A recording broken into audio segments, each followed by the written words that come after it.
চল চল চল চল চল চল আন্দোলনের শপথ নিলাম, মৃত্যুকে নাই ভয়, ভয়ে আমাদের জীবন যাবে, আমরা দেশবাসীকে চারিদিক থেকে 19শে জুলাই ঢাকা চলো এই আওয়াজ তুলে এই জাতীয় মহাসমাবেশ সফল করার জন্য রাজধানীর ঐতিহাসিক সোহরাওয়ার্দী উদ্যানে সমবেত হওয়ার জন্য আজকে এই সোহরাওয়ার্দী উদ্যান থেকেই আমি দেশবাসীর কাছে উদাত্ত আহ্বান জানাচ্ছি।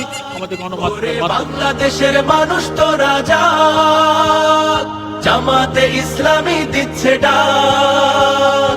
চল চল চল চল চল চল চল রে চল রে চল রে চল রে চল, আমার ভাইয়ার বোনের খুনে পিছ ঢালা পথলাল, স্বজন হারা শোকের মিছিল চলবে কতকাল, নিরাপদে ফিরবো ঘরে সেই অধিকার চাই, সালাম রফিক বরকতেরা আজ জেগেছে ভাই, ওরে চেতন হারা মানুষ তো রাজা, জামাতে ইসলামী দিচ্ছে ডাক।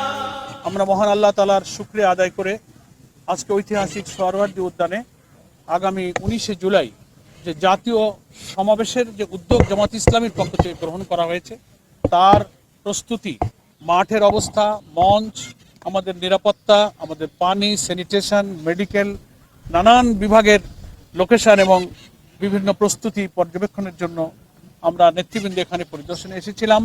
প্রথমেই আবারও আপনাদের সকলকে নিয়ে শুকর আদায় করছি, আলহামদুলিল্লাহ। এই ঐতিহাসিক জাতীয় সমাবেশের প্রস্তুতি সম্পর্কে আজকে একটু আমরা আপনাদেরকে ধারণা দিচ্ছি।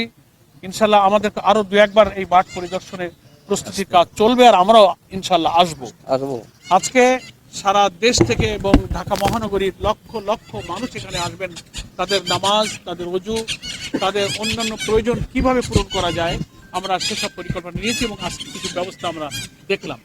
রাজধানী ঢাকা, পার্শ্ববর্তী জেলা এবং সারা দেশের জেলাগুলোর প্রতিনিধি হিসেবে অনেকেই এই জাতীয় সমাবেশে যোগদান করবেন।